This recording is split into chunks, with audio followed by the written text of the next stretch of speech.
This is the Detroit Sports Podcast Network. In honor of this upcoming week's matchup, where our Detroit Lions trek into Soldier Field to face the Chicago Bears, we take the DeLorean back to December 18th, 1932. A day that would change the course of NFL championships, of which the likes they never believed. For you see, since the birth of the NFL in Ralph Hayes' Hupmobile Auto Showroom, the champion was crowned each year based on the overall record. However, 1932 did pose a problem because the Chicago Bears and Portsmouth Spartans were both tied for first place. So in earnest and haste, the league decided that a winner-take-all type of game would have to be played. And naturally, Chicago was the place because the possibility of attracting more fans to put the butts in the seats was greater in the Windy City than this little old Portsmouth, Ohio. Originally, the league scheduled this game to be in Wrigley Field to determine the 1932 champion. But then a blizzard with treacherous snow and sub-zero wind chill convinced the league officials that they had to move this game indoors because they had to rely on people coming to the game to pay for the very game that they wanted to play. So, the Chicago Bears would beat the Portsmouth Spartans 9-0, ultimately winning the first playoff game in NFL history. Yes, that's the first playoff game in NFL history, basically the first championship game in NFL history. It was such a success, the league decided to institute that following year, they would start the regularly scheduled championship games to be played forevermore. But why is this important to this week's matchup, you ask? Well, the Portsmouth Spartans in 1934 were bought out by a radio executive named George A. Richards for the sum of $8,000. Well, back then it was a big deal. I know it doesn't seem like that much to purchase a team, but guess what happened after that? Mr. Richards moved the Portsmouth Spartans to the Motor City, and they were rebranded as the Detroit Lions. From Portsmouth, Ohio, out of the ashes rises to the Detroit Lions. So yes, even though we have not sniffed a championship victory since 1957, we can always hang our helmets on being the reason the championship games were created in the first place. Now let's go out and crush those Bears and put us one step closer towards a shot at the playoffs this year. And if you want to learn more about the history of the 100 seasons of the NFL, then I tell you need to head over to thefootballhistorydude.com. But for now, dudes, I'm through if you're through.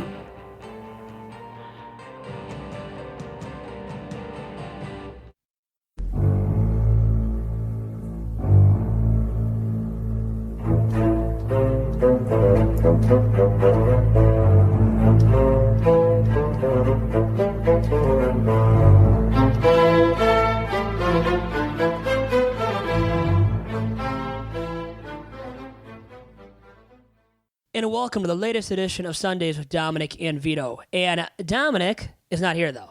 But his brother, me, yours truly, Vito Jerome Churko, is here for this freshest edition of Sundays with Dominic and Vito yet. And subbing in for Dominic are two very handsome gentlemen. And Perry A. Farrell, the longtime Free Press writer who is now retired and enjoying his retirement life thoroughly. I know that much. Perry, aren't you? The big dog, as I like to call you? I have a full-time job at Wayne State, thank you. And you're teaching much. over there as a professor at Wayne State. And I'm internship coordinator, yes. How is that going, by the way, Love so far? I have the best boss I've ever had, me. There you go. Be your own boss. Be your own boss and thrive for success.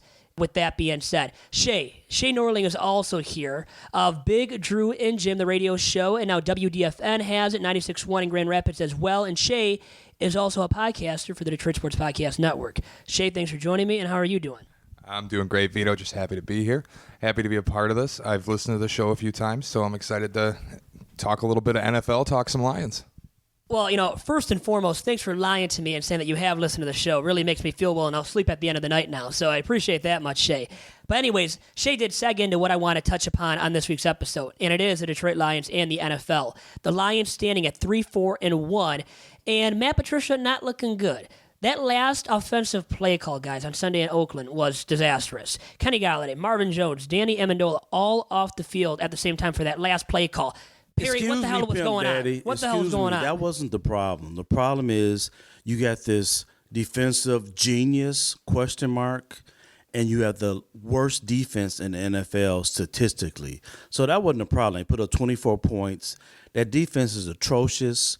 They're rushing 3, putting no pressure on the quarterback, dropping 8. Tight ends and wideouts are running free, especially when they got running back being guarded by a linebacker. So the whole scheme is messed up. This team's not going to the playoffs, and Matt Patricia and Bob Quinn both need to be fired at the end of the season. They should be out, and I very much agree. And look at Perry, man. I mean, just throwing darts out there at the Lions right away here. But you look at Patricia, Shea, and it's that bend but don't break mentality and approach, and they're not blitzing. They're not getting to the pass. They're not doing anything in terms of a pass rush. So they're dead last in almost every single defensive category, as Perry already said himself, Shea. And it's been embarrassing for the Lions with this so-called defensive guru as a head coach in Matt Patricia. Vito, you can call it bend but don't break. It's break and break right now. They aren't doing anything well. They don't rush the passer. This outright refusal to blitz, it makes no sense. You know me, I'm a Patriots fan. I've dealt with Patricia in my past. I remember a Super Bowl where we refused to blitz and got our heads taken off by Nick Foles. I remember Blake Bortles taking our heads off in an AFC championship game. I remember Marcus Mariota taking our heads off in an AFC divisional game. Before he came to the Lions, he didn't have a good track record of stopping quarterbacks as defensive coordinator at the Patriots. And honestly, I think it's pretty simple. Like Perry just said, you're a defensive head coach with a terrible defense. See ya. No reason to keep you. I mean, you look at it, too. I think Quinn and Patricia should both go out at the same time. Quinn has built this team. You could almost argue, too, that Quinn is more at fault.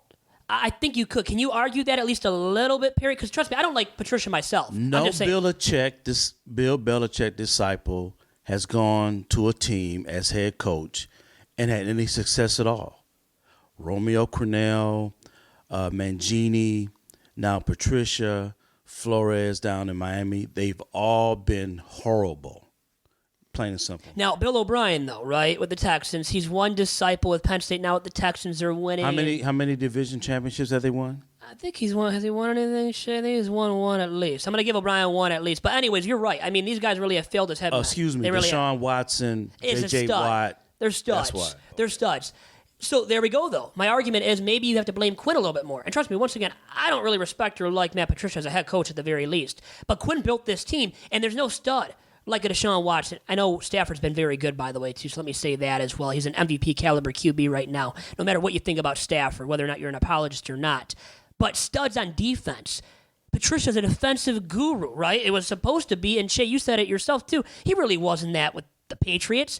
And they built a team around him to allow the coordinators to thrive. And it's like Josh McDaniels as the OC with the New England Patriots. He's got Tom Brady. I mean, I know they got good chemistry and camaraderie, and that's important, right, from a coordinator to a quarterback. But you have Tom Brady. How much coaching really is he doing with Tom Brady at 42, Perry? Kyle Van Noy was garbage in Detroit. He's got how many Super Bowl rings now? He's already won one. And he's doggone near a Pro Bowl caliber player. I rest my case. So, Shea, as a Patriots observer and fan, as you said yourself, you put it out there, man, so now we got to go to you with the Patriots stuff here. I mean, what's the difference, you think, between the Lions organization and the Patriots organization, besides for what's on the surface different, which is Belichick and Tom Brady? But I think it is that easy. I mean, I think, like, ownership, sure, if you want to say Rob Kraft has created the most stable environment in sports, that's fair. I don't think the Fords have ever touched anything like what Kraft has been able to build. It's an empire in New England. But yeah, I think you look at Belichick, you look at Brady, and you look at, like Perry said with the Belichick disciples, and it doesn't work. You look at even Bill O'Brien, this great offensive mind that we were sold on in New England because of what he was able to do with Tom Brady. He was there in 2010, I think, when Brady won the MVP. And you go down now to Houston, all the weapons he's had on that offense, he's never had a top 15 offense. So it's almost like without Belichick and Brady, this Patriot way that now, I don't know if you saw this morning, Patricia doubled down on, that they are doing their Patriot way. And maybe it doesn't work when you don't have the greatest coach and quarterback of all time. Maybe that's where it falls apart. Belichick would never pay Trey Flowers the money he's making in Detroit. That's why they let him walk. He would not have paid him that kind of money. So in a sense, that's not the Patriot way, other than paying Tom Brady. They get rid of guys left and right. They insert somebody else in. Guy becomes an all-pro in New England. He goes somewhere else and becomes a bum. And then you're right, Trey Flowers hasn't been good enough based on his price tag. Damon Snacks Harrison has regressed this year, hasn't been nearly as stout on stopping the run, and he was really good last year. Pro Football Focus and all the analytics sites graded him out to be a very stout, run stopper and whatnot, but this year he's regressed. The defense as a whole for the Lions has regressed in year number 2 under Patricia, yet they added so many different dudes and had so many relatively big names coming into the season, and also added secondary guys such as Justin Coleman, who's actually been good for the most part, besides for when he's had to play in the place of Shea and cover the top receiver from the other team. But really, overall-wise, once again, the defense has regressed. And Shea, let me ask you, how much did that fall upon the shoulders of Matt Patricia? Entirely. And there's a lot of talk in this town. I get it on the radio every day. These callers call in and they want to ask about Pasqualoni. They want to throw this guy under the bus, just drive it right over him. They claim you need to give Patricia more time. This isn't college football. This isn't let me get my recruits in, let me install my scheme. You can turn over a team in 2 years through free agency and through the draft. You can get your guys in. It's a wholly different environment. If it's been a year and a half and this defensive genius, this rocket scientist, has the league worst defense and a defense that's on pace to give up the most yards in NFL history by 300 yards. See ya. That's it. I mean, there's nothing else to say in my mind. Okay, to put it in perspective, the last time the Lions won a title was a month before I was born. And I think Detroit fans deserve a lot more than they've gotten over the last 60 years. Teams have gotten bad, gone to the Super Bowl, and gotten bad again, i.e. Cincinnati, teams like that. And the Lions are still in that same muddled, below par, mediocre mess they've been in since 1958. SOL, same old Lions. And Perry, so you know better, being the eldest statesman, right? Statesman on this podcast at least.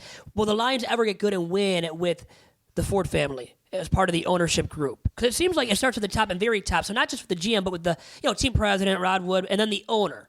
And the Fords have never won it, have never really tried to win it, seems like, as well, Perry. Well, Martha Ford's in charge, and nobody else in the family really has stepped up to take a role. So that kind of tells you where they're at as an organization. They make a ton of money due to the NFL TV contract and the contract that they have in Detroit. So I just don't think, until they get a football person in there who really knows what he's doing, that's not Bob Wood, whatever his name is. Rod Wood, yeah, Rod who's not Wood. even a football guy. Right. So until they get a football person in there and a sharp general manager, shrewd enough to make good deals, because you have to, if you want to get a good free agent here, you have to overpay. I understand that. But you need to get somebody who's going to come in here and be all pro. You need to get somebody that knows how to draft personnel. When's the last surprising Lion, say Tracy Walker might be the last one, that will come in here and be a total surprise and be a big play threat? And we don't get those kind of guys here. They don't draft those guys. They instead draft T.J. Hawkinson in the first round at number 8 overall, when they could have had a guy such as Devin Bush, who's been pretty solid as a rookie. And other guys, too. Ebron was a bust. Aaron Donald. Yeah. Let me repeat that. All-pro defensive lineman Aaron Donald, and you take Eric Ebron. I mean, that says enough. Now, the Lions have tried to implement that Patriot way, and you said yourself, Shea, then early on Friday that Patricia doubled down on that in terms of, building a team in the direction of the Patriot way, which so far through 2 years, once again, has failed. I mean, you won 6 games last year, 3-4-1 this season. You should have 4 wins, but the facts are the facts, and you have 3 wins, and you're underachieving, and you're probably not going to make the playoffs this year. Yet, I will bring this up and then get your thoughts on this, guys. They traded Quandre Diggs. I guess they're trying to get out in front of something there, and that's kind of the Patriot way of trading a guy before he totally regresses and isn't worth anything. So they traded Diggs, who really wasn't that great. But then you didn't make another move. You could have made another move, and I believe they should have. Because I think this year, really, you came into the season with the playoff expectations, and at least having to go 9-7. You're 3-4-1. You might just get back to 6 wins like last year at this point, Perry. Did you see Kenyon Drake first game with Arizona? And he had a huge game, and you could have had him. Okay, so let's be real. Kerryon Johnson's not going to be the back that you want him because he's going to always be hurt. So now you got to draft another running back because he's not going to be able to carry the load. So now you're in the same quandary in the backfield as you've been for the last 5 years. You have no running game. You have an offensive line that can't block in the running game. And you have mediocre running backs now. So that puts more pressure on your quarterback to make plays because you're not going to make plays in your run game. The other thing with Kenyon Drake, too, you look at, didn't he go for a 6th-round pick? So you can't even talk about the asking price was too high. 6th-round picks are nothing. They gave him away. And you hear about the Lions, they were on the phone with, who was it? And they said they just couldn't find the right price for. And everything, there should have been a complimentary deal when you get rid of Quandre Diggs. I understand he wasn't having a great season, but he was a defensive captain, huge in the locker room. And you have this guy that they just ship off, piss off their lead corner in Darius Slay by getting rid of him, and there's no complimentary move to follow it up. It doesn't seem like the Patriot way because it doesn't seem like there's a plan. That's what I'm saying. It's not the Patriot way. And also, Bo Scarborough's the answer. He'll come in here. He's a 230-pound back. He'll make it happen now.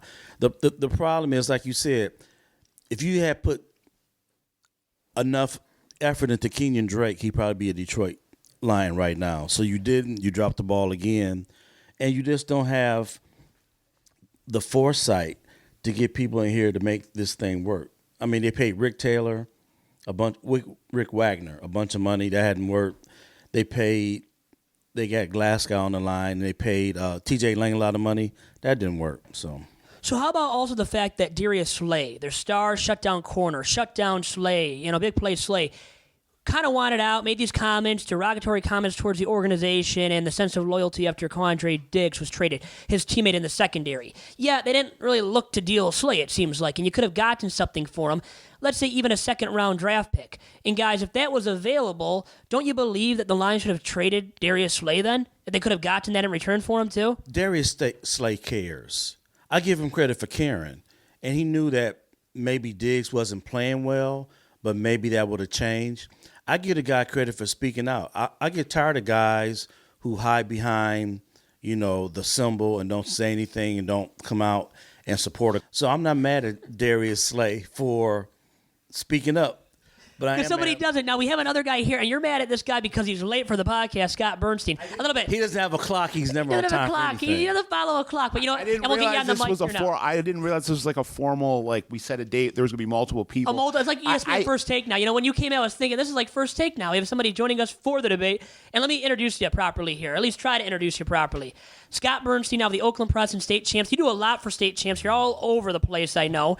You're a football guy, a mafia guy. You have books out there about the mafia.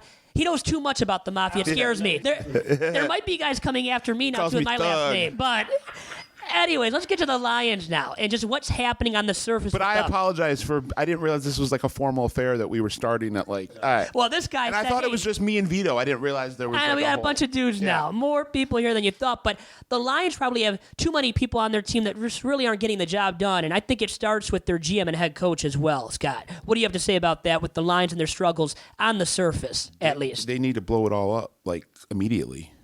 And unfortunately, this... we're back to square one again.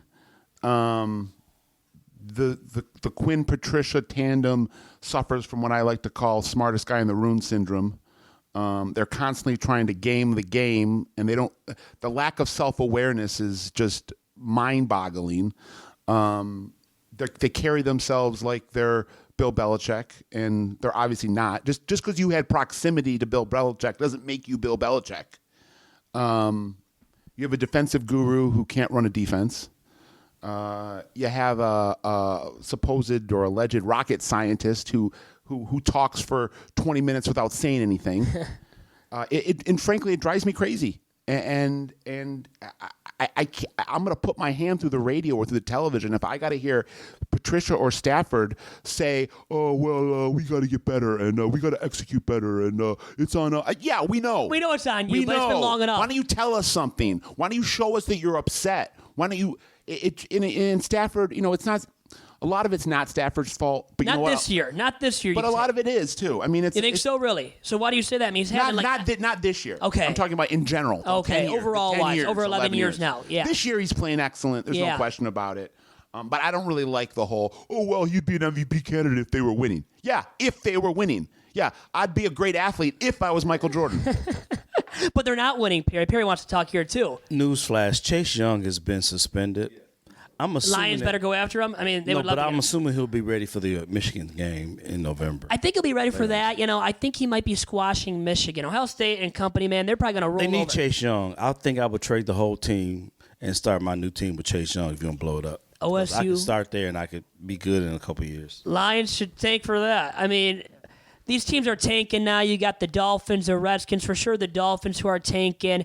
They want to get a quarterback, let's say Tua or Herbert from Oregon. You might want to go for a guy like Chase Young. And Scott, I don't know how much you have to say about that, but Chase Young, man, has been dominant on that D-line this season for the Buckeyes. Best defensive lineman, best rush end in college football. So, I mean, you're not going to turn down the opportunity to add him to my roster. I just feel like, unfortunately, again, when I say back at square one, we're back at square one in the sense that there's a lot of needs to be filled on this roster. It seems like the needs, it's like the whack-a-mole model. You fix one thing and then another thing breaks. There's just, and you would hope that with a quarterback of the skill set that Stafford has, because believe me, there's no question he has an elite, an extra elite skill set. I mean, the arm that Stafford, the cannon that Matt Stafford has as an arm, is probably 1% in terms of quarterbacks that have walked into the NFL ever. Now, what has that translated to? But in terms of the skill set, he is an incredibly elite quarterback athlete, and you would want that to translate to more in the win sheet, more in the ability to get into the playoffs on a more consistent basis and actually gain ground in the postseason that you haven't had with him. But you would hope that now at year 10 or 11 that this is the type of guy that you don't have to keep on putting weapons around and keep on wasting draft picks and free agent signings for offensive weapons, which if you are a truly elite quarterback minus the skill set, just truly elite, you don't need weapons. I mean, outside of Joe Montana, who had Jerry Rice and John Taylor, what are you looking at me like? I'm saying, name me all the great quarterbacks that had the great receiver. They didn't. They make receivers. No, I'm just saying that great quarterbacks, true great quarterbacks, make the talent around them. You go look at the Patriot way, everybody cites. You got Tom Brady throwing to Philip Dorsett. Yeah, I mean, I would have 50 touchdowns right now if I was playing with the Patriots, and I can't run a 5-3, let alone a 4-3. I think when we bring up Stafford, the conversation gets really interesting because everybody starts talking about we can't waste the rest of this guy's prime. He's playing the best football of his career. We can't keep wasting it with this awful defense and no plan team building. The problem for me is, yes, I believe that Bob Quinn and Matt Patricia should be shown the door. Does getting rid of them at the end of year 2 or in the middle of year 2, does it set the organization back further by undergoing a regime change right now and having to then implement a new plan, implement a new draft style, implement an entirely new type of team? It's possible, but would you rather just go along middling? I'm not advocating the fear of the unknown. I've said the same thing for Michigan. I've said the same thing for Michigan State. If your fear is what are we going to go back to? Are we going to go back to the Hoke years? Are we going to go back to the John L. Smith years? Then your fear doesn't exist. That's just a coward's way out. But I do worry in the NFL, you can these guys, and I'm not saying that they're great, but I do wonder then, is that 2 more years of middling guaranteed as opposed to let's see if Patricia can figure this out in year 3, and then if it works, maybe we don't have to set this thing back another 2 years and start over and then hope it works when Stafford's in year 14. Let me just say that I believe you are what you are in this league. And whether you're a coach or a player. And I think it's antiquated thinking to go by the, we need to give someone, whether it's a player or a coach, 5 years, 3-4 years. You can tell in year 1, for the most 95% of the time, you can tell where we're trending. And unfortunately for Matt Patricia and Bob Quinn, they're just in over their heads. And they're not built to build a team, unfortunately. 2 examples, Sean McVay, Kyle Shanahan. You got Lynch in the front office of San Francisco. He's made good decisions. He's made good acquisitions. Now that team is on the rise. He's done a great job. Kyle Shanahan's done a great job. He's younger than Matt Patricia, offensive mind. Sean McVay got the Rams to the Super Bowl. sharp offensive mind, been around a long time, the youngest coach in the NFL. Those two guys let you know that what the Lions have done is not going to work. So how about trading Stafford then? I mean, everybody's saying here how the team hasn't done anything with them as a quarterback now in his 11th year, and he's had great numbers this year, MVP caliber, and maybe he'd be an MVP front runner if he was on a winning team, like you said. You know, people have said that ad nauseum now.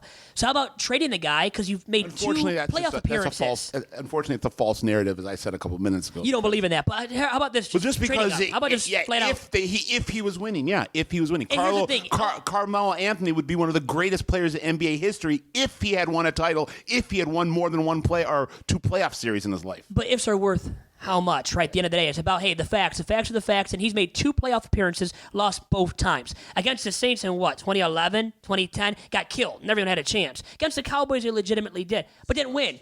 Didn't win in the Seahawks, too. So they've had 3 different times where they've lost a playoff game. And really, for the most part, they were overmatched and weren't going to win. And then it comes to, if you're really an MVP caliber quarterback, look at Russell Wilson with the Seahawks, what he's doing this year. As much as that team is bad, well, guess what? He's getting it done. He's still helping his team win. 10 games, 11 He's games making it happen. with cast-offs and trash heap talent. You talk about quarterbacks making it work with nobodies. Russell Wilson's throwing to Luke Wilson and Tyler Lockett, and he's an MVP candidate. I mean, we had Luke Wilson. What happened there?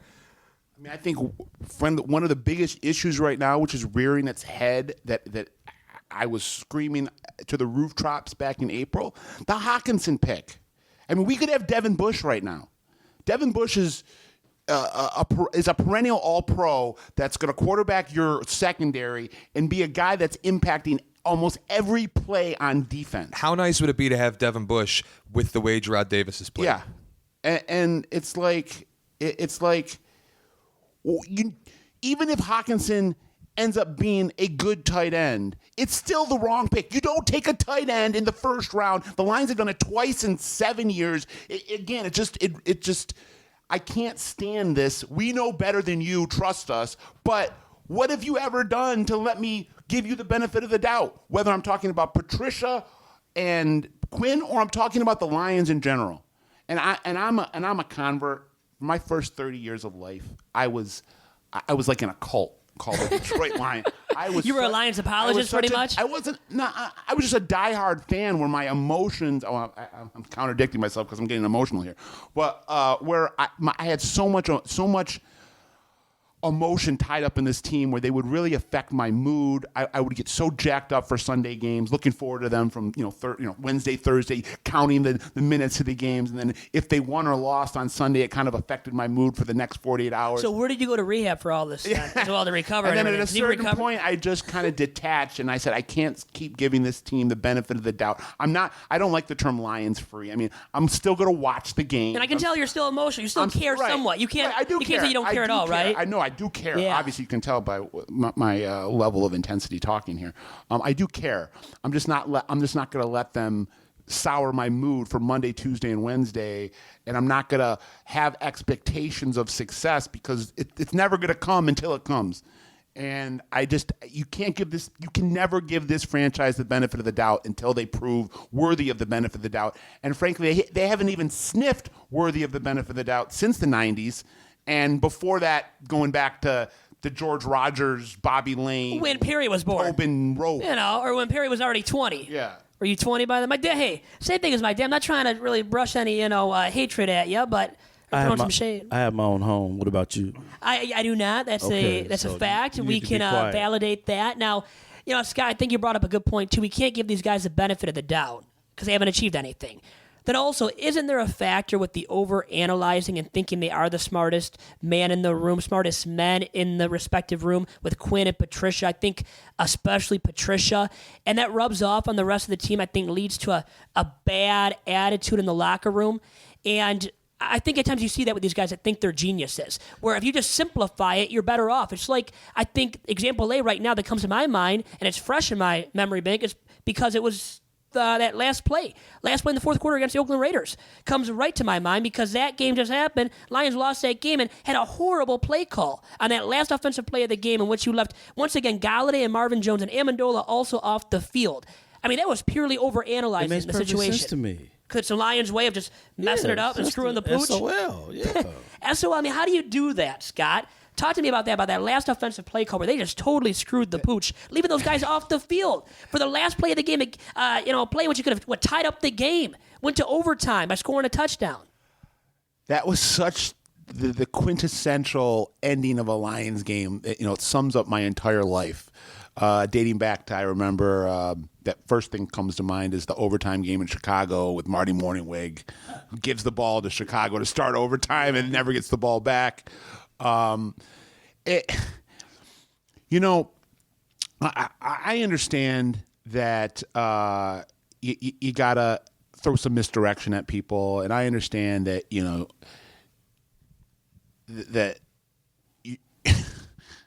what I don't understand is how in good conscience you could come out afterwards.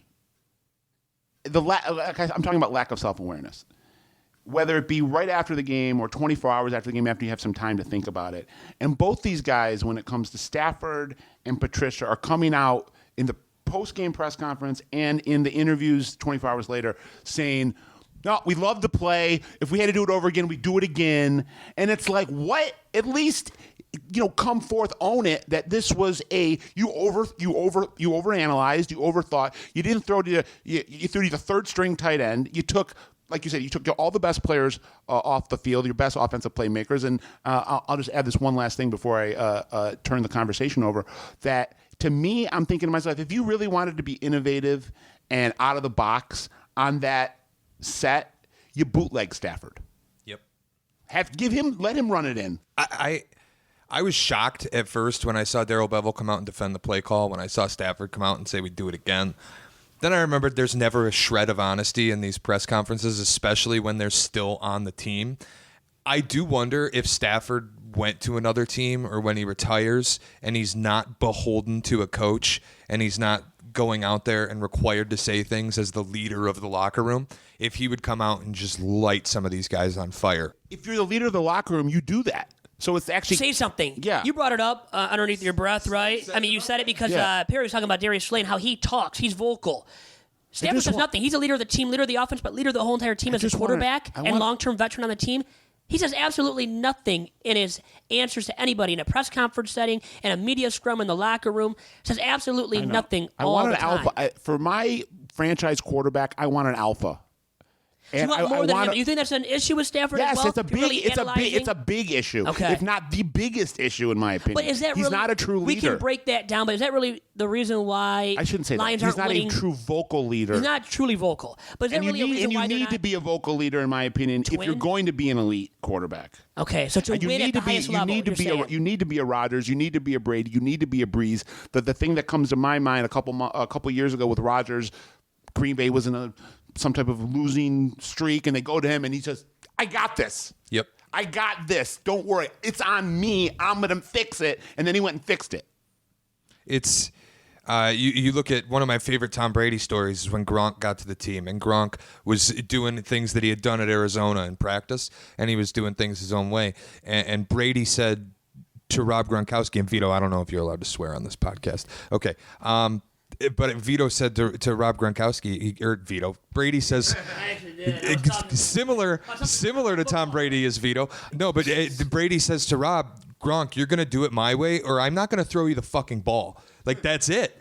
And that's I don't see that from Stafford, but I think it's funny because I look back to that Arizona game when Bevell got the timeout called by Patricia, and Stafford had just thrown for the first down, and he's going to the sideline visibly angry.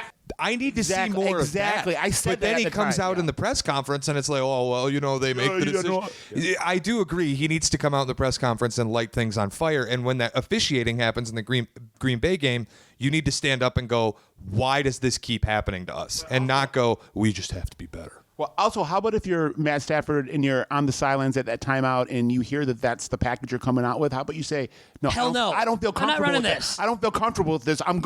Me and Kenny are walking out there together. Audible. He's an 11th year quarterback, franchise passer for all these years, and you have Kenny Galladay and Marvin Jones. Go out there with those guys because you know you can throw it to them. They're going to catch it. Statistically, right now, they're the two best wide receivers in football. And you leave them out the field. What, league leaders in touchdowns? 1 and 2. Galladay 1, Marvin Jones number 2. Yeah. And you leave them out the field. I mean, how bad are the Lions? I mean, that's why those guys should get fired. Right there, guys. But really quick with Stafford, do we think he's just content with the way it is? Do we think that's really his way of doing business? I do. And you think I'm not saying the guy doesn't want to win. Obviously, he wants to win. I mean, anyone that plays football wants to win. I mean, I'm not going to question the fact that the guy's not a competitor. He is a competitor. He's a gutty competitor. You've seen that. He's a gritty competitor. He'll play through injuries. He did last year too, right? There's no question about any of that. Yeah. But there just seems to be a disconnection there between this. It doesn't seem to bother him that we're sitting here at year 11 or year 10 of the Stafford experiment, and he really hasn't done anything in terms of moving this team forward. Well, now it wins, but 4,000 pass yards. Doesn't mean anything. Yards, but a 5,000 yard season. Anything. But it means nothing to you, Empty. right? It's a stat pattern. My biggest pet peeve in sports are empty stats. Stats that don't mean anything. And right now, it's great that he's thrown for all those yards, but at the end of the day, if you've never won a playoff game, if you've never taken your team on a run, if you've never won a division title, it doesn't mean anything. But Perry, would you be as fiery of a competitor and wanting to win as much when you're making as much money as he is? I mean, think about that aspect too. I mean, I think also guys get content, and we're speaking about it right now. We're not making nearly that amount of money. All of us combined here, I think I'm safe with saying that. I mean, do you think you'd be the same kind of competitor, let's say, if you were making all that money? Matt Stafford has the power to say anything he wants to say. They're not going to cut him. They're not going to trade him like Crowder Diggs. He could stand up and make a difference by just things that he says. That, okay, we need to play better. I'm tired of being on a team that underachieves. He can say whatever he wants to, and they will not do or say anything to him about it because he's Matt Stafford, 10 years in the league, franchise quarterback. So if he would get up and not say the same old cliche-ish, we got to play harder. The canned answers, right? We played hard. Yeah, if he would say something controversial, nobody would touch him. If he came out over the, as the years wore on him, let's say the last couple of years, he started to get a little ornery, a little more prickly, the fans would embrace him. They would love it because it would echo what they're saying. Here's the thing now. Do you think he could win somewhere else? With the New York franchise, those two teams are struggling. I know the Jets have Darnold and the Giants have Daniel Jones right now, but let's just say anybody else. Yeah, it's possible. You think he would win somewhere else? I'm not going to guarantee it. It's could possible. he win a Super Bowl somewhere else? I mean, that's the question because if you think that's the case, yes, you keep can. him. Yes. You keep him, though, if you think that's the case. Yes, so as much because as we don't like something about him, maybe his ways and his commentary after games and he's not vocal enough, if he's getting it done on the playing field and we think we can win with them, he's not. Don't we keep him? Okay, but he's not going to be. He can win a Super Bowl as a quarterback somewhere. I do believe that if he went to another franchise, but I don't think it would be because of him. No, I agree with that. It would be because of the coach. But I think in most cases it's rare. Like unless you're Rodgers or Brady or Montana, it's rare that the team wins a Super Bowl. Absolutely. Because of the quarterback. He just has the skill set that the Giants lend you to believe that. The Giants didn't win 2 Super Bowls because of Eli Manning. Absolutely. They won 2 Super Bowls because they had multiple Hall of Famers rushing other quarterbacks. That's what wins you Super Bowls is well-built teams and a good scheme. I think Stafford is good enough that you don't get rid of him because you're not going to get a better option. The way he's playing right now is MVP caliber. If you can get everything around him set, you can win. Trent Dilfer and Joe Flacco have Super Bowl rings because they had great talent around them and a fantastic defense. By the way, also let me state, as hard as I'm being on Stafford here, I've never been a cut bait with Stafford guy, trade Stafford guy. I've always thought that conversation's ridiculous. Yeah, I mean, I'm rolling with Stafford as my quarterback. It's all, and if I was going to have to make a list over the last 10 years of his career of issues with the Lions, I mean, he does not rank in the top 5.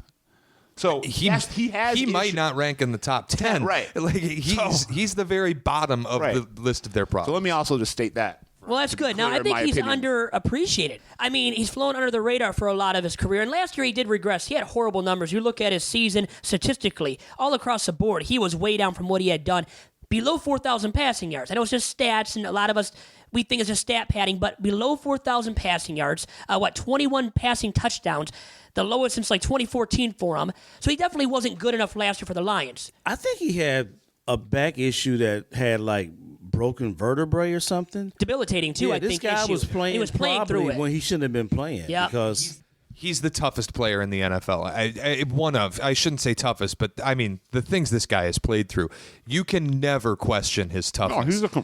You can question his ability sometimes. You can question whether or not he's Super Bowl winning caliber. You cannot question his will, and you cannot question. He's a his competitor. toughness. There's no question. He's a rock dogged star. competitor. I mean, I have no doubt about that. And you need that at quarterback, so I'll give him that much. That's a quarterback quality you want. There's some guys that are just soft, are privileged, they make all this money, and they give up. Where Stafford, making all this money, still played through all of that last year. But I think that's an organizational issue, too, to touch upon. Why allow him to play when you're winning 6 games last year and you're totally irrelevant as a franchise? Isn't that a bigger picture issue with the Lions organization as a whole, too, Scott? Yeah, it is. And it's been an issue. Another glaring issue with the Lions, Again, it's been an issue it's for a been long an time. issue, it's a perennial issue. Yeah. And they, in their mind, they think that, instead of winning 4, we should win 6 because that extra 2 wins is going to somehow be able to shape public opinion more. And it's stupid. It's stupid logic. Perry A. Farrell is going to leave us in a second, but I want to leave you with this. You are the first guy that I will have give to me your comments on what the Lions can do to improve now in the near future. What do they have to do to improve in the near future? well, you got to get rid of Quinn and you got to get rid of Patricia. You should start all over. How about personnel-wise? I mean, what do they have to build up? I think it's clear-cut the defense, right? You hire a great scout and you hire a great GM and you start getting your own players in here through the draft. Teams have done it in the past. You just have to draft better. Build through the draft, guys, and defensively. Terry just hit it on the head, and I'm Terry Foster? Is this Terry Foster? Perry. No. Perry just Perry hit it Farrell. on the head. Never It's do called that to the Terry. big dog again, because you have to deal with this rap. Perry just hit it. I meant to say Perry. Somehow Terry came out. Perry just hit it on the head. The misfires in the draft dating back 20 years. Way too consistent have the misfires been, right? Have been so detrimental and so undermining. Most franchises that are successful, if not all franchises that are successful, are able to find guys in the 4th round, in the 3rd round, in the 5th round that become starters and contributors. We have trouble doing that for guys in the 1st round. Yeah, first 2-3 rounds. Yeah. They're misfiring left and right, and it's consistently misfiring. I mean, it's been an organizational problem since they last won, and they won a championship. They haven't even made a Super Bowl, yet these expansion teams have been to Super Bowls and multiple now, like the Panthers. They've been to 2 Super Bowls. Not they were to an mention- expansion team in the mid-'90s, right? And that's just horrible. Not to mention the cast-offs that we've sent out of town that have gone hooked up with other franchises and had success. And this is dating back, to the 90s, early 2000s. I can think of Jeff Harding's. Left the Lions, went to Pittsburgh, won some titles. Mike Compton left the Lions, went to New England, won some titles. Kyle Van Noy is the most glaring. He's looking good now, glaring too, all example of, a sudden, of it right now. Yeah. Eric Ebron even. Yeah. Now, this year I don't think he's been as good, right? But last year was really good. Well, made the Pro Bowl. I mean, so this guy and other guys have been good that were Lions and did nothing to diddly squat with the Lions. But I think organizationally with the Lions, Shane, I'll get your viewpoint on this now. It's been the lack of building through the draft. And like Scott said, it's not just in the later rounds, but it's in the first 3 rounds as well where the Lions don't build up the team enough. I think you have an ownership group, too, that's just not willing to hold their people accountable. It's not very knowledgeable either. I don't. Yeah, if you put it right out there, I don't think William Clay Ford was the biggest football guy in the world. I don't know that Martha's a huge football mind. I would say she's not. Yeah, I know Rob Wood's not. So you look at all these guys who have been empowered in this organization. They aren't football minds, and they don't hold people accountable. And you're at a point now where, plain and simple, ownership is the problem. We can harp on it as much as we want. They're never going to sell the team. Yeah. They make too much money off merchandise sales. They make too much money selling F-150s. They make too much money owning their own stadium. It's all of these things that just add up to, they're fine with incompetence. Yeah. It's fine. It doesn't affect their bottom line at all. All they care about is the money. Where I think Mike Ilitch, I want to bring up the Ilitch family now. Now, Chris I could care less about the Tigers for sure, maybe even with the Wings. Both are run horribly right now, those franchises, and they need to clear the house as well. And I'm a big Tigers guy and do my quick plug here for Tigers Talk weekly on Wednesdays via the Detroit Sports Podcast Network. So I see where the Ilitch family and Chris I, man, he's run this team into the ground. Al Avila and company in that front office, man, they're not good enough. But still, his dad, his father, the late, great Mike I think did care about the team and winning and spent big dollars on the Tigers.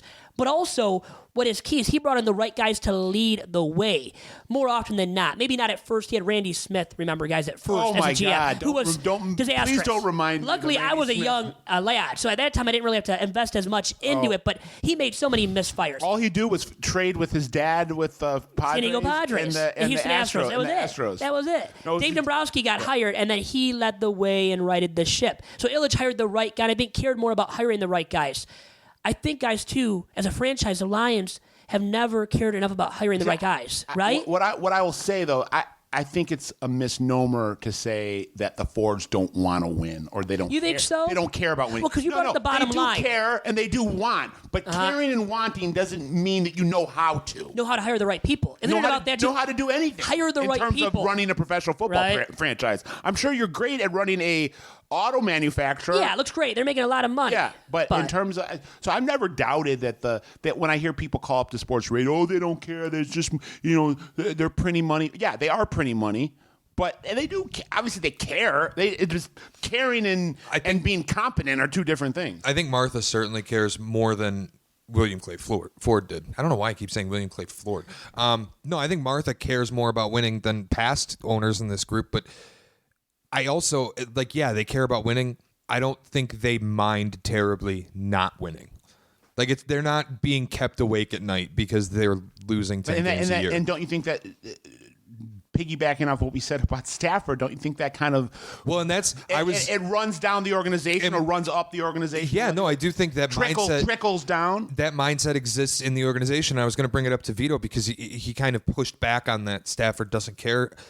I don't think he doesn't care. I think he wants to win. But Vito, if I offered you a 6-figure deal, 7-figure deal to podcast, and I told you you're going to be set, you're going to be one of the best podcasters there is. You're going to make 7 figures a year, but you're never going to win an award. You'd be fine with it. Not even win an award. You're never gonna crack the top 10 on Apple Pod. And you're never gonna. You'd be fine with it. And you'll never be respected. You'll never be respected. I do want respect, but I think as you start making more and more money, you care less and less about the respect level as well. And I think the Fords, back to them, have cared less and less about the winning with the Lions as they've made more and more money. Because obviously they've benefited tremendously from having ownership of the organization. Even though they haven't won anything, they're still making money. And I think for them, it's all about the bottom line. And I think for all of us, it really is that. It's sad. We can nitpick the Fords and Stafford, but if you were making that much money too, I think you guys are right that, yeah, you might not care as much, but it goes back to Stafford still being the team leader, if right? I'm Matt Stafford, this would be driving me crazy. So despite the big paycheck you're making, you think it would still be bothering you? It would drive me crazy. I'd be pulling my hair out if I had hair. Yeah, because you don't have any. I know. And to me, it doesn't... There seems to be some type of detachment because I do see him as a dogged competitor on the field. Something doesn't fit with me when I see him in the press conferences and I see him in the interviews, and he seems like it doesn't keep him up at night. I hate to use this term. Maybe he's lionized.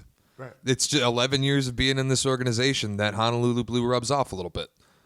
Maybe it's like putting the wrong color clothes in the washer. I'd like to see that this is like ruining his, that he feels like his reputation's on the line, that he feels that if he doesn't, that he's personally responsible for taking this franchise to the next level because he is by far the greatest quarterback the Lions have even sniffed since, Bobby Lane.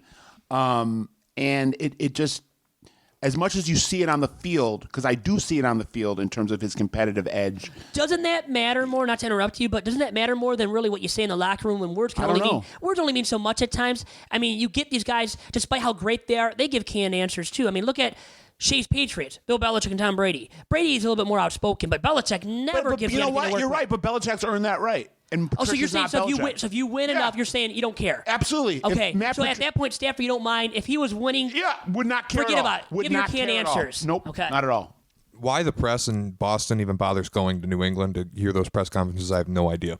You'll never hear an answer out of either of them, ever.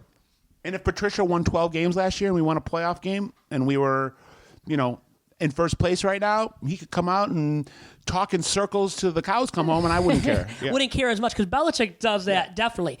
Patricia, at this point, I don't think he's ever going to win anywhere as a head coach. And now you start questioning. Sometimes you're coordinator. Sometimes you're an Indian, not a chief. Sometimes you're just meant to be a coordinator.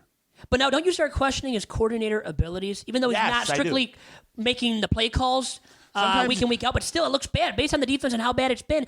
That falls upon his shoulders as a defensive guy. Sometimes you're a product of the system. I want to harp too, and I've long believed this. This is a take I haven't really had an opportunity to air out anywhere, but you've just like set it up perfectly for me. When the Patriots had Patricia, routinely they ranked, I think, bottom 5 in yardage allowed, bottom 5 in pass defense, don't break. bottom 5 in rush defense, but they'd rank top 10 in scoring. And people would go, well, he's figuring something out. His red zone defense must be great. Or you have Tom freaking Brady and you dominate time of possession in every game that you play. So you can't allow that many points.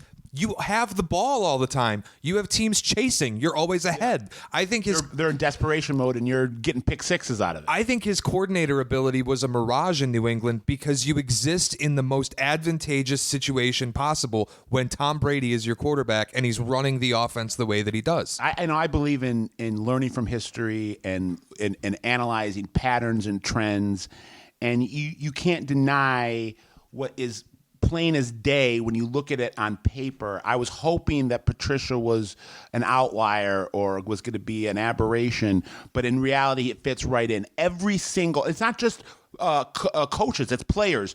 Every single player, almost to a T, every single player and coach that has left that organization and gone to other organizations has not even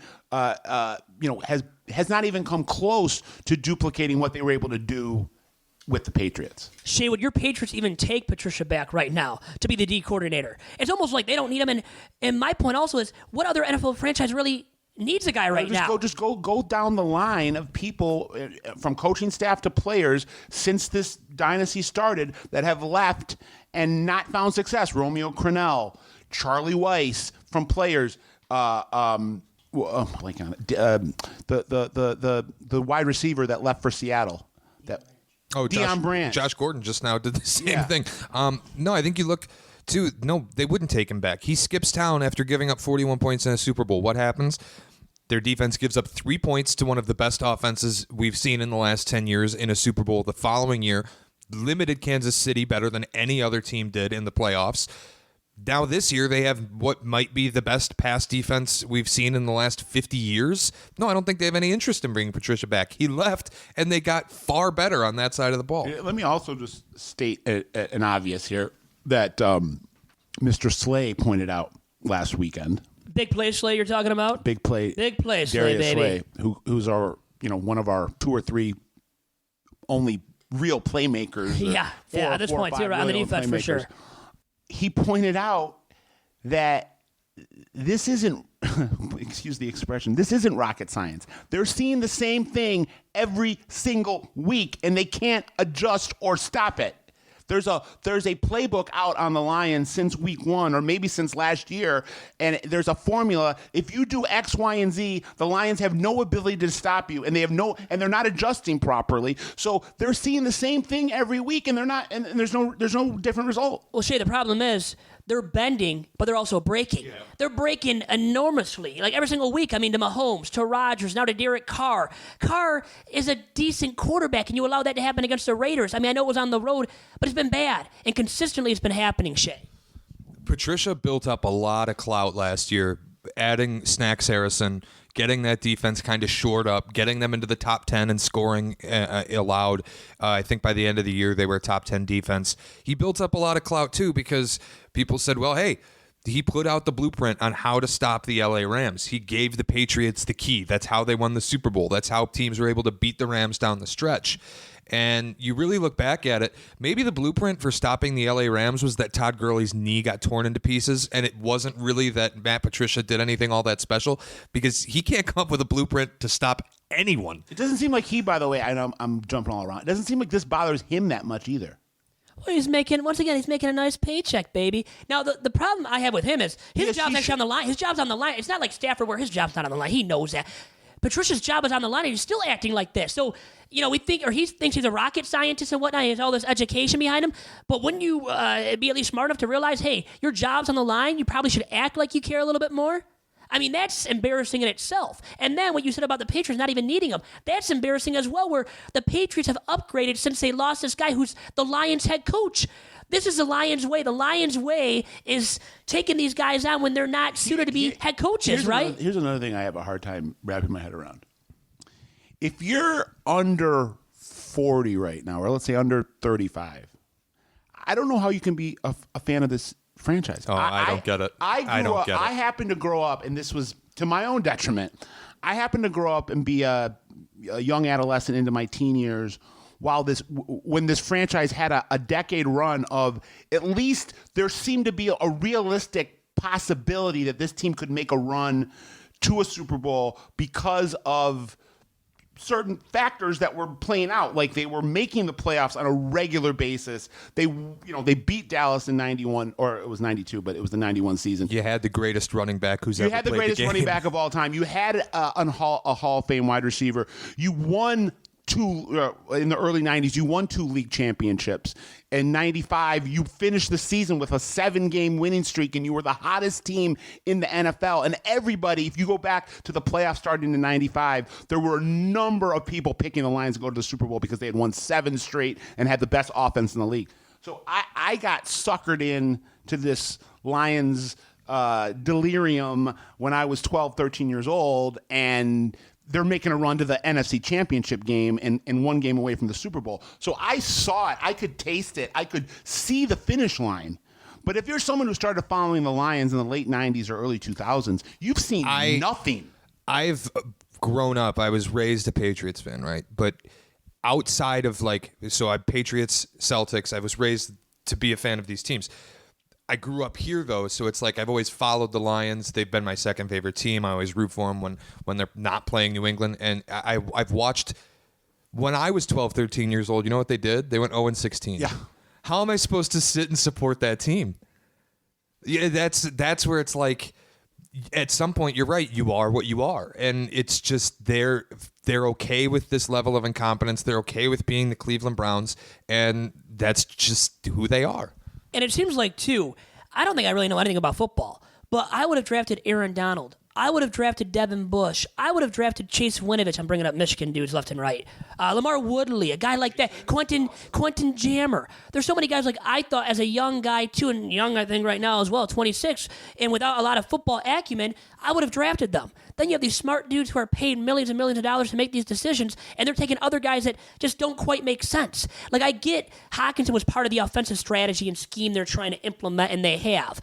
But you could have gotten so many different players that are better, more talented individuals at that spot. You just don't take tight ends in the early, first round. unless you're a freak. But with the Lions now, they don't have the benefit of the doubt to take a tight end at this point. After Ebron, it's like, forget about it. You should know PR-wise. And I think PR, guys, is an important aspect that these teams don't understand either. The Lions horrible with the PR. The Lions horrible are, with that. The Lions are the worst team in the NFL in terms of PR. And if we want to talk Bob Quinn, I heard a really interesting interview with Mike Lombardi this week. You want to talk Bob Quinn, and you start to wonder, that was when the Patriot way kind of started, right? They brought in the Patriot general manager. Let's not pretend like Bill Belichick didn't have full autonomy over that team when Bob Quinn was in New England. Bob Quinn wasn't doing a whole lot of team building. He was in a room hearing Belichick speak. Like both these guys, their reputation is based on proximity to Belichick and Brady.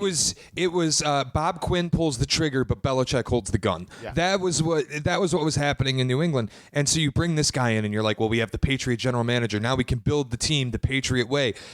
The interview I heard with Mike Lombardi was that when Bob Quinn was in New England, whenever Bob Quinn was in a room, Matt Patricia was in a room too.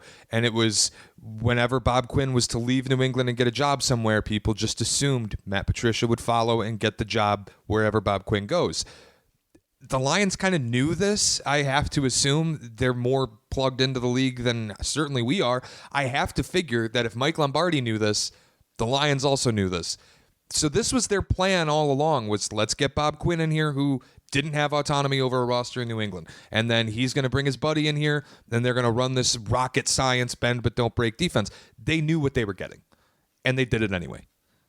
And now look what you're stuck with.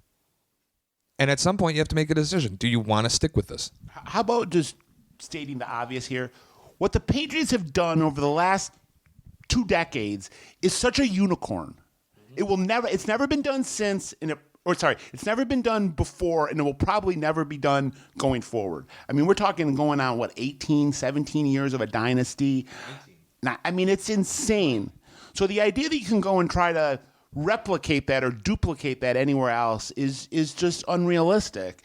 And you have to, obviously, I'm not saying if you're Quinn or Patricia, you don't take what you learned from Belichick and you don't take what you learned from being in the Patriots dynasty and apply it to where you're going. But you can't say, I'm gonna totally manufacture or remanufacture what we were doing in New England somewhere else, because it's not realistic. You need to take bits and pieces of that and then mold it into your own version of whatever your coaching brand is going to be and create the Matt Patricia or the Bob Quinn model way of doing winning. things. Be your own person. You can't. You need the individuality, you right? You cannot just do what Belichick did because it's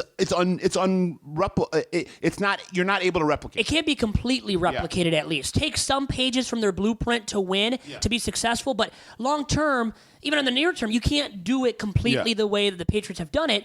And then you look at these new dudes, and you're doing yourself a disservice by trying to. You are to try to do that. Okay, I get you respect them and what they've done, but look at these new guys that are the geniuses now. These are younger guys that are doing it their own way, like Sean McVay, Kyle Shanahan. Exactly. Why can't the Lions get a guy like that? Don't take a guy that's cut from the cloth of the Patriots when nobody's been able to replicate any kind of success. Learn cut from the cloth. history. Yeah, learn for from sure. history. I mean, you look at even Kirk Goldsberry's Cliff. Yeah, Kirk Goldsberry's a NBA Terry writer. Foster, I'm Perry mixed. Foster, Perry Farrell, no, you Farrell. look at Cliff Kingsbury in Arizona and what he's been able to do with Kyler Murray and implementing that offense. He's turned what was the worst team in football a year ago into no slouch. I mean, they're not going to make the playoffs. They're nothing to write home about, but they're not a slouch team anymore that you can just kind of sleep your way through the game prep for and just dominate. They're decent. They do things well on offense. And I think if there is a team that you take a blueprint from and you just emulate it, if that's the path you want to go, we're going to copy what someone else did. It's not the Patriots, because the list of quarterbacks who have played 20 years for one team starts and ends with Tom Brady. It's that short. Yeah. It's the Seahawks. If you want to emulate a team, they're the one that has done really well in going defense first. Let's do what we do well first, and then we'll figure out the offense because we have a quarterback that's good enough to put the pieces together. That's what the Lions should be doing. And so maybe the option is you make Darrell Bevell the head coach. Let him kind of implement the Seahawks style of doing things. Let him get a guy in there who he believes in on defense and get that side of the ball right first, and then just put the offense together. I think that could make sense. But how about PR-wise? Once again, going back to PR, if you were to fire Patricia and then only hire internally and get the offensive coordinator, it would be PR nightmare. You just couldn't do it. Even if it made sense, and maybe it actually would make sense just to simplify it like that and go with the guy that's helped out Stafford to be an MVP caliber quarterback this season. Yet still, it might not look good enough, and you might not be able to do it because of that purely. Let me also state for the record, this revisionist history that's been popped up over the last couple of weeks about, we shouldn't have got rid of Jim Caldwell. You should have. Yeah. No, you made the right decision. You hired the wrong guy to replace him, though, right? What's happened these last 2 years isn't now me saying, Jim Caldwell would be better. No. Well, you want to keep going 9-7 too? Right. Or 8-8? I mean, 7-9? Yeah. So better, but by how much? No, not much. So people have brought that up now, and it was a good topic for us at SI Lions, may have been affiliated with Sports Illustrated for us. So you get people clicking and you trigger them, right, to react on Twitter, sure. But realistically, it's not even a good thought to bring up. And where is he now? He's an offensive quality guy or special. I'm just saying, my point is he's not a head coach. He's not a head coach. He's not going to be a head coach at the NFL level, probably at the collegiate level again. I don't think he wants a college head coaching job. But anyways, he's not going to be an NFL head coach again. You go out and get the young, innovative mind. And maybe you don't do it with the offensive guy. Maybe you do it with the defensive guy. Because I think the Lions need that. Clear cut. Their issues are on defense. So maybe you hire a new guy who's more of a defensive-minded guy. I know we did it with Patricia, but a real defensive-minded guy who's a guru. And then you keep Darrell Bevell as the OC. How about that? Because Stafford's done well under the leadership of Darrell Bevell. Retrospectively, I think it's interesting to point out, and I think this has been mentioned, but not a ton. And I know I'm kind of Monday morning quarterbacking from 2 decades ago, but think about when we decided to go with the Millen experiment. There were 2 guys in our organization that eventually left and went over to Pittsburgh and built up the Pittsburgh Super Bowl teams of the 80s, and Ron Hughes and Kevin, I'm blanking on his last name. But what if we would have turned the franchise over to those guys instead of turning it over to Millen? Who was a broadcaster. Really good broadcaster. Doesn't mean you're going to be a great executive in the front office, right? But two front office guys in the Lions franchise of the 90s left the Lions and went and ran the Pittsburgh Steelers and won Super Bowls. So, I mean... You have to hire the right It's another guys. example of just lack of self-awareness, not knowing... maybe not really even understanding the personnel that was in your own front office, and then kind of like what I said, letting some guys go that have gone on to have a lot of success in other franchises. What you just said is not just a misnomer. Yeah. I mean, it's a long history of hiring the wrong guys. And I think the point, too, is you talk about going to the Steelers, and I hate to bring it up again, but it is you go from the Fords to the Rooneys. You go from... Yeah, exactly. one environment to the most stable environment in football history. It's that does play a factor when you're going to a place that really truly cares about owning and putting out a good product every week. And then you bring up stability with their head coaches, too. You have to bring that up, right, with Bill Cowher. How many years was he there? Mike Tomlin now, who... The team isn't great right now, but look at under his leadership this year, they're still, a 500 team or whatever? They might still actually not have a losing record, which he's never had a losing record, Mike Tomlin. So think about it. I think you need that stability and that longevity subsequently with your head coach as well. And then there's the point, well, you keep Matt Patricia because of that. But I don't think you do. Still don't think you do. There's no way you should. And because it's not college. I think collegiately speaking, and you look at Michigan, even with Harbaugh, which that's another topic. Maybe we get into it here, but we've been long-winded on the Lions. But I can see where Harbaugh gets 5 years at least, or a coach gets 4 or 5 years at least. Whereas for a head coach in the NFL, you shouldn't get that long of a leash. So, I mean, what do you guys think about that aspect? If somebody were to bring up to you, which, I think a few people have brought up, well, you give Patricia a little bit more time to win because it's only been 2 years. No. Or is it different because it's the NFL, right? I knew last year. I told you, in the NFL of today, for players and for coaches, you don't need to see 5 years. After 5 games. One-and-done coaches have become so much more common, too. I mean, you look at Cleveland did it, I think, twice. Adam Gase is going to be a one-and-done in New York. You look at even Hugh Jackson, who they just threw in a dumpster in the middle of year 2. It's at some point results do matter, and I think this narrative that's come out, I think there is a connection to the Michigan fan base that has been the one saying it. You have to give him time. You have to let him install his schemes and get the right players. I said it at the start of this show, man. You can flip a roster in the NFL in a year. Yeah. You can flip a roster in the NFL in 2. College doesn't have free agency. They don't have a draft. You can flip a roster in the NFL in 2 years or less.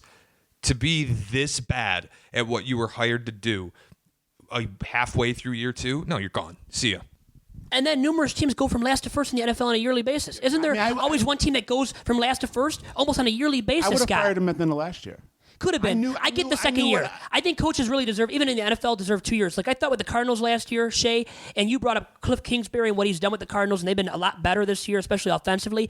But I thought that guy got maybe an unfair shake last year, and I forget his name right now that was a head coach last season. But I thought maybe you give him a second year at least to prove his worth. But after 2 years, for sure. But you're saying, so if a guy's bad enough after 1 year, you get rid of him then. I'm telling you, you don't need 5 years. You can tell in 5 games whether you're talking about a player or a coach.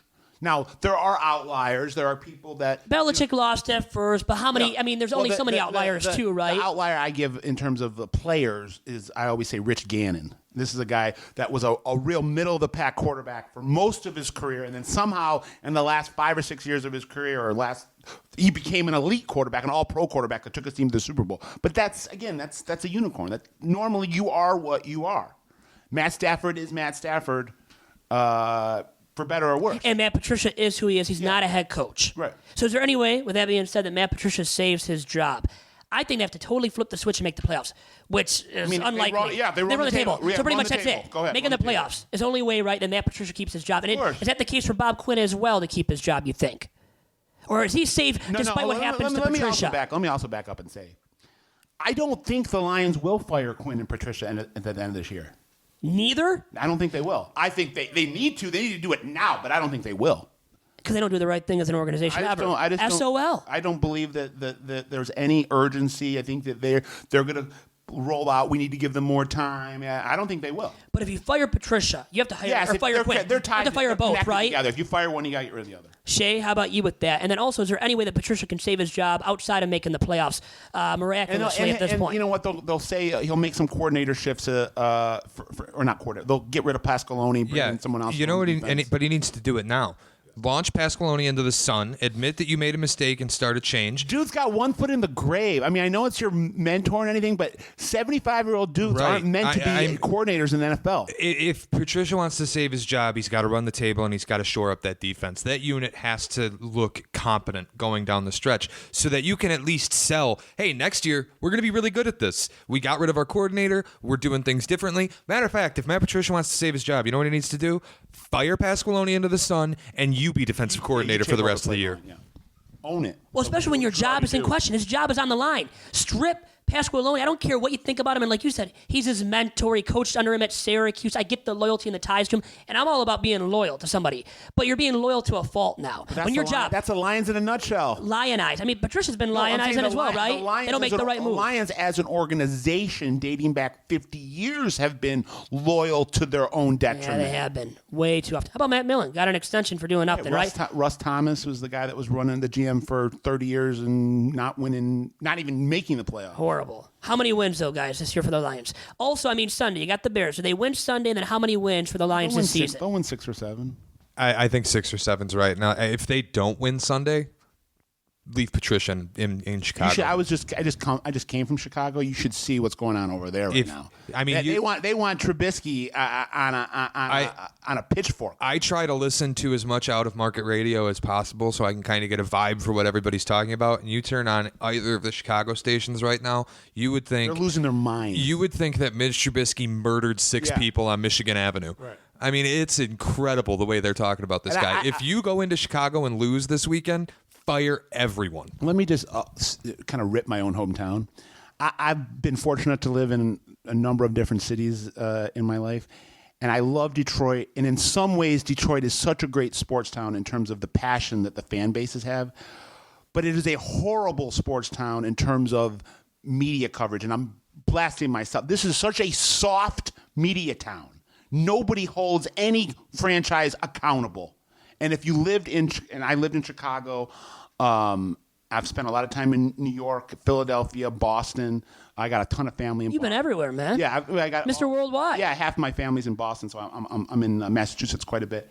You know, those are real sports media. That's real sports media coverage. They hold their teams and their players accountable. And here, unfortunately, for being as great of a sports town it is in terms of fandom and support, it's really I don't get how forget about the writers. I don't get how the editors at some of these newspapers don't say be more critical. Yeah, don't real about the team and what's going on, right? Yeah. Well, speaking of struggles, I mean, you guys brought up Mitch Trubisky. How about these stats? Through 7 games, 5 TDs only, 3 interceptions.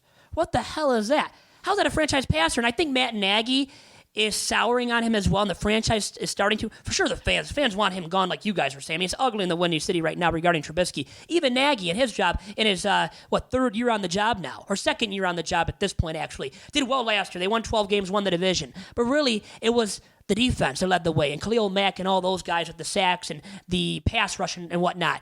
This year, the defense hasn't gotten as many takeaways in Chicago either, so it makes Trubisky even look worse when he can't move the ball up the field. The only entity that keeps the Lions accountable around here is 97.1 with their coverage of it. Yeah. And some people can go and say that that's overly negative. I think it's objective. But other than that, I mean, in some ways, forget about Lions.com. In some ways, the major outlets around here are enablers. You talked about Trubisky, and you brought up the stats. I think what's incredible about that, 5 touchdowns and 3 picks, I think he's thrown the ball 30 times in every game. Like, it's insane, the play calling that Matt Nagy's drawing. And also from what we had as a sample size last year, it looked like he was trending in a positive direction. The defense was never going to replicate their turnover margin from a year ago. It wasn't possible. What they did a year ago was insane. And I think it was like a plus 12 on the margin. To do that again, it was not going to happen. And now it's, You look this year, the turnover luck has dried up. They're kind of coaching Mitch with handcuffs while also allowing him to throw 50 times. It's unlike anything I've ever seen. Feel bad for my boy Albie Shore, Allen Robinson. Shout out Orchard Lake St. Mary's. They've got 3. He's the only guy on the offense who's been productive at all. And they've got 3 running backs who they just refuse to use. And it's I think when you look at Chicago, as much as we've kind of ripped Patricia in this podcast, as much as we've ripped the Lions front office and the Lions coaches, boy, the Bears might be worse. I don't know if anybody on that coaching staff knows what they're doing. All my boys in Chicago want to broom that whole... Get rid of Mitch. Broom that whole... front office to everybody in Chicago. They want gone. Broom the entire 2019 Bears rollout. Even though, guys, remember, Nagy was so good last year. Yep. He was a mastermind. Now they want him out already. And that's where I think you have to give guys a benefit. Give him the benefit of the doubt and give him a third year at least. And I think he's going to get a third year. Anyways, real quick, guys, let's end with this. The one thing the Lions need to address this offseason is what, from a personnel perspective, not just firing Patricia and Quinn, which we all think should happen, personnel-wise. Secondary? That's what you think, okay. Secondary and linebackers? You know, I was going to say linebacker because just what Jared Davis has done is unacceptable. I mean, he's statistically one of the worst, I think the worst linebacker in football. And so you need to address that unit. And it sucks because I don't think there's a Devin Bush in the draft. And you're not going to be in range to get Chase Young. So getting someone in the draft as a linebacker is going to be rough. It's always tough paying a linebacker in free agency because the window is so short at that position, like you saw with Trey Flowers, who they gave a ton of money, and he's kind of been on a milk carton all year. I mean, you look, it's tough to get that position in free agency, and they've won enough games early that I'm not sure they're going to be in draft area. And then if you say, well, they could tank and try to get Chase Young, how are you going to tank when you have a coordinator and a coach who are trying to save their jobs? That's just... You can't just start losing games unless you can Patricia right now. You can't start losing games. And I think you have to get the most talented guy in the first round, especially. Don't just draft based on need, which is all defense. I think they should I guess, address the needs on defense. But take the most talented guy on defense, no matter if he's a D lineman, linebacker, or secondary guy. And they probably need the linebackers, right, to upgrade the most. And then the line could use some upgrades as well. But get the best talented guy wherever you're picking in the first round next year. I think that really has to happen. Their linebacker unit gets chewed up. Horrible. Gerard Davis, Christian Jones. How did Christian Jones, by the way, guys, get an extension? You look at his numbers, and not just analytically speaking with Pro Football Focus, a site like that. All across the board, just his numbers on the surface, man, aren't good enough. And you gave him an extension. For a guy like Jared Davis, who in terms of the measurables, is known as a guy that's supposed to have a quick first step, is supposed to have some level of speed. He's always a step behind every play. And he's been horrible at pass coverage and run stopping this year. Everything. He hasn't done anything well. He can't wrap up and he can't cover it. He can't cover. He literally grades in Pro Football Focus as the worst linebacker. In the league. I think not even the worst linebacker. I think he's the worst defensive player in football. And you had Devin Bush right there for the taking, and you took a tight end. Which, hey, Hawkinson's been good. He's been a great second-round pick. But you took him in the top 10. He needed to be Gronk, and he's not. And then I brought up Devin Bush, too. So here's the thing. If you had him right now, would you be at least borderline playoff team? More than you are right now. I mean, you're under 500, and you have a tie. You're not a playoff borderline team. I don't know if he would have made that much of a difference, but it would be a big step in the right direction for the defense. And for the future. And maybe it would save Patricia and Quinn's job, respectively, as well. In Pittsburgh, is he playing more like a Viper? I know he's getting involved in pass rush. I know he's he's all over the field, man. He's an incredible player. And a lot of the talk about him coming into the draft was, well, you don't need a linebacker with that size. You need someone a little bit bigger. Who cares? This guy flies. I'm saying he kind of plays in in between secondary. Yeah. He's a second level defender, definitely. But he just gets involved everywhere on the field because he's so explosive off the snap. Yeah. And he's smart. He's in the right spot all the time. I can't figure out why they didn't draft him. And I wasn't super low on the Hawkinson pick because most people who were like, well, you can't draft a tight end. And I just think you draft the best player available. So if you believed Hawkinson was the best player available, great. He looked like it in that first game in Arizona. I'm the other way. But you cannot draft a tight end in the first line. My thing was, you're the Lions. You can if he's Gronk. First game, he looked like Gronk. Since then, you really haven't been able to find him anywhere on the field. And then if you think he's the best player available at number 8, man, you deserve to be fired just based off of that. If you really thought he was the best player available at number 8 in the draft, Shea, I think, nailed it. Draft him in the second round. That is not as bad, man. A tight end just does not make enough of an impact on a game-to-game, play-to-play basis. Not in this league. Not right now. Even with the Gronks of the world, the Travis Kelce's. Bush is making a difference on every single play, every defensive snap. And then you reach for Jelani Tavai, who's actually been all right as a rookie. Was up for rookie or defensive rookie of the week in one of the weeks earlier in the season. But you reach for him. Why not take a safer pick there in the second round and take Hawkinson there or another tight end that could have helped fill a void? And then you already had added Jesse James by that point. Right, you had him and Logan Thomas, who you decided to throw to once again that last offensive play against the Raiders a week ago, in which you lost 31-24, and the Lions right now subsequently sit at 3-4-1. Luckily, not in last place because of the Bears' struggles, who have lost 4 in a row at this point. How about just throwing a jump ball to Galladay on the tallest guy on the field? Throw it up to him, or even at that point, how about Hawkinson? How about a guy like that? Hawkinson was in concussion protocol. He was at that point. Yeah. So if you didn't throw to Galladay, you could have thrown to Jones. They want James, God. but James slipped. I think one of the options on that play was to throw to Jesse James, but he slipped. And you throw to the third option at tight end. Really? It goes off his hand. If he was a premier tight end, okay, throw to him. Then it's not as big of a bad look for Darrell Bevel and company. And didn't we just talk about Bevel maybe being this success story this year and being the next head coach of the Lions? Well, he did make that play call, and that wasn't good. And you fell to under 500. I'm old enough to remember when he was the quarterback at Wisconsin. He beat Michigan. Dating yourself just a little bit there, Scott. He beat Michigan, took Wisconsin to the Rose Bowl. And guys, we could talk about Michigan another day for another hour, but we are done on this week's episode of Sundays with Dominic and Vito. Scott, Shea, great stuff from you, and to the man, the legend, Perry A. Farrell, for all of his stuff that he shared with us as well earlier. The seasoned, savvy veteran. The very seasoned, savvy vet and Perry A. Farrell. Guys, it's been a pleasure, and I'll talk to you guys once again next week for another edition. Vito. Adios.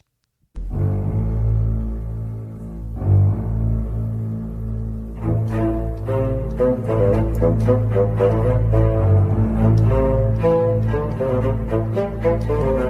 you.